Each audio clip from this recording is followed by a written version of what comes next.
everyone, to a special edition of Anger, Sadness, and Envy, the Rampancy podcast. I'm Narcogen, the webmaster of Bungie fansite Rampancy.net, and I'm here with Cody Miller from HaloReachIsNotCanon.net. Hi, guys. And we're going to do a running commentary of the Destiny reveal from E3 this year. This is Bungie's new game they've been working on since they went independent from Microsoft, and this was the first time at the Sony press conference that everybody got to see it. Nice post-apocalyptic landscape here in Russia. Some people may say it's unoriginal, but I usually don't mind. I find that what's good about Bungie games isn't necessarily an original idea, but the execution. After all, Halo was a lot of aliens and a lot of Ringworld put together. I take back what I said before about Bungie wanting to... that I said they should use another engine, because this actually looks pretty amazing in terms of graphical quality. The sign there, by the way, RFBA, the Russian acronyms, I've been told that Russian acronyms that end in vowels are rather rare. But at any rate, the sign that we see later seems to indicate that this is a public transit terminal.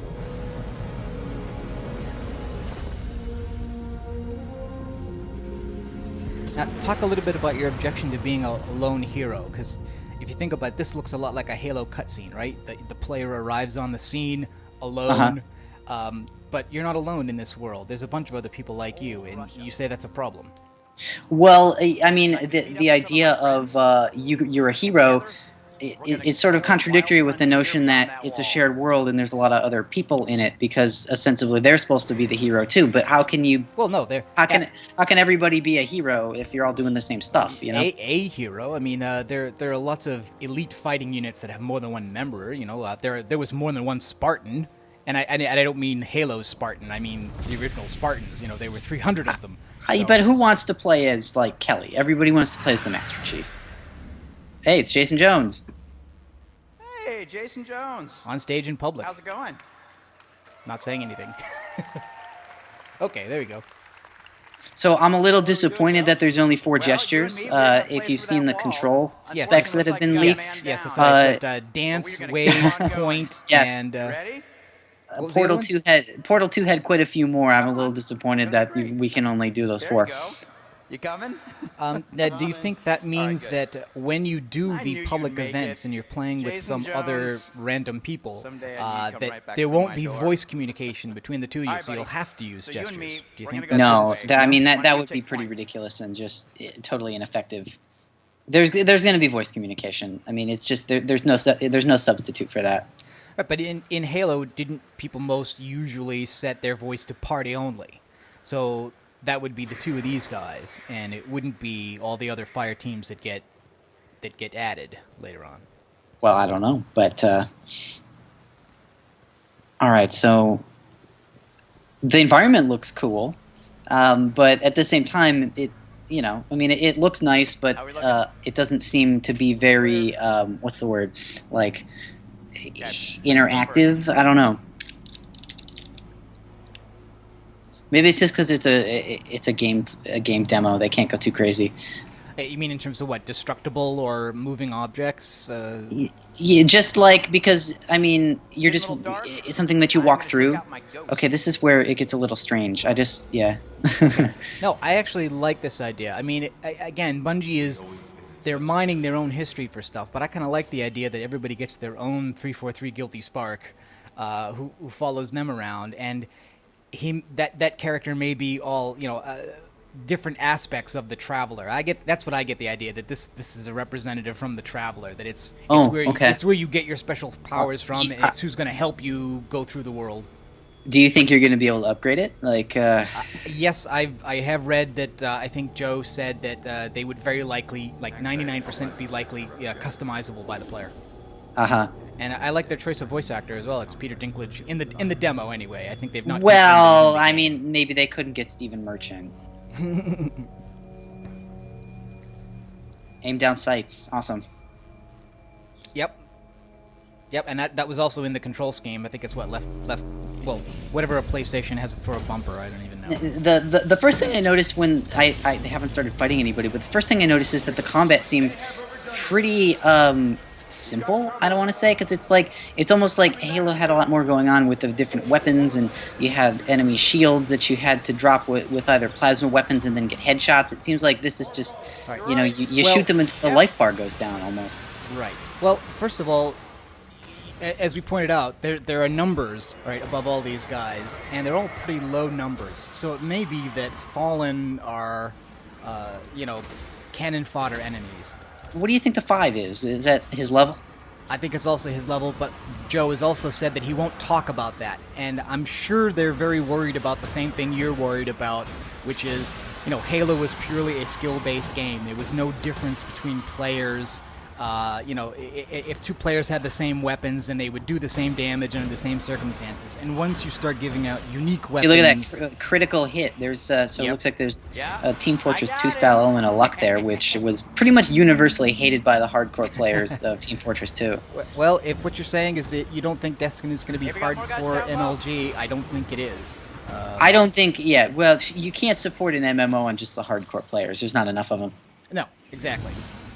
They're going to have to be giving more than cosmetic rewards to people who just play for a long time and have collected a lot And of here loot. we see a vigor. All right, let's mop them up. Yes. Or a plasma. Or a biotic power, however you look at it. It looks to me a lot like Mass Effect, but they seem to be pretty simple. There's one power that seems to enhance the weapon that the player has, and there's another one that just does area effect damage. So the Jones death was actually scripted, unfortunately, I was told. So it's, yes, and the player one is playing invincible, so they won't die. So yeah. So this is, I guess, this is better than the Tartarus boss fight. It looks like. Yeah, but you could hardly be worse than that, really. But again, it's you're right. It's pretty simple, but I have a feeling this may be. I'm gonna say that's just because it's a demo, right? They don't want to, Yes. And then here's another thing, because if you can just revive somebody like Gears of War style, and it's a cooperative game, and you're always playing with someone else, I don't know what do you think that's going to do to the difficulty? You mean solo? The thunder. No, just like, oh boy, here we go. Exotic. See, I'm looking at the one thing that worries me is that like at the end of this upgrade path are like new abilities for the gun. You see the rolling thunder. So I don't know. Explosive rounds is the last one, yeah. That's gonna be pretty. Yeah, so I don't know if that's because See how she looks. I'm guessing that's probably going to end up being like necessary for some of the harder areas, but then at the same time that just you have to grind. Well, I guess we don't know. I mean, maybe it would be easier if you grind, or maybe through a single playthrough you would be expected to get most of the best weapons. I don't know. Shut up and get behind me. There are obviously a lot of things I think that they're still working out themselves about how things are going to work in terms of balance of how you reward the player with weapons and abilities and how that affects the difficulty. You know what I miss? I miss platforms and switches. We haven't seen those since Marathon. Like, what is so up with this? These next-gen engines should be able to do everything, and they can't do platformers and switches. But aren't platforms and switches just an artificial means of stopping the player's advancement for a while in order to get more playtime out of a given space? It seems to me like what they're doing for here is a lot of space. Okay, wait. Immersion being broken in 3, 2... Well, whenever the whole like public event thing comes up, that's a real way to keep immersion in the game. And it's Darla. Well, Hey, guys. again, the way this works is you're going to walk into an area that's going Looks to like you start guys a could use a firefight Titan. matchmaking session, Absolutely. and So I what are we think doing? what they've And also can I said in the use interviews this? is that a thing will pop up that will allow you to either agree to it or bypass it. Oh, So no, yeah. So I'm the just banner talking was about, there. Yeah, the I'm banner just was talking there about as a when- replacement for that. Oh, okay. What I wonder is if this is a public event and this is a space you can visit more than once. If you come back to this area, will those 2 towers that just fell still be fallen down, or will they be put back up so this can happen again? That's a good question. And then what do you do if you enter this area again and you've already your towers have fallen, but your friends haven't? Yeah, see, I don't worry about the break of immersion because of the banner. I'm worrying about the persistence in terms of how much of what There's goes another on here is going to be team. preserved Let's go. in terms of the the state of objects and stuff. We have the Endor speeder bikes. I gotta admit, those look pretty cool. All right, I got you covered. So here we see the raid boss, and it's just a stupid bullet sponge. Oh wait, he hasn't fallen yet. No, the Devil Walker thing comes down in the next dropship. There you go. It's a mini. It's a scarab the size of a wraith. It's got a devil walker. I don't know. I thought this looked a little bit interesting. I think, again, the difficulty is down here, but it looks like what you're supposed to do is you're supposed to shoot the legs off to immobilize it.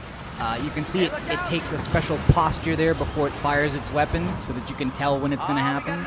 I'm just spoiled because I've been playing games like Vanquish. They have huge bosses in Vanquish, but it's like done so well that anything less than that kind of just it makes me wish that they would have looked at that game. How do you know they didn't? Well, I mean, I can tell. I'm looking at it. The fight is definitely not as interesting as one of the Vanquish boss fights.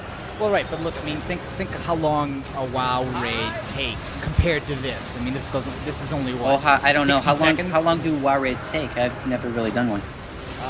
I think something like 10 or 15 minutes. Just the ones I've seen on YouTube against. Oh yeah. Nah, the sweet spot for boss fights is like 2 or 3 minutes, I think. Yeah. Well, either way, longer than that. I mean, obviously. Okay, so that was the end of the gameplay trailer, and then this is the theatrical trailer, which Marty pointed out was done by Activision and not Bungie. War is coming. He pointed that out multiple We barely times. survived the last. Yes. And We I must thought this was a regain little the offensive. clumsy. It's a very traditional video game style trailer, but it's not the kind of stuff that Bungie usually does. They should have just gotten Jon Favreau to direct it. What's up with that? I mean, Out here in the wild, this is how we talk. and my stream has a little mouse pointer in the top corner. I'm hoping that's not in the final build of the game. Oh, you're right. Your mission is vital, Guardian.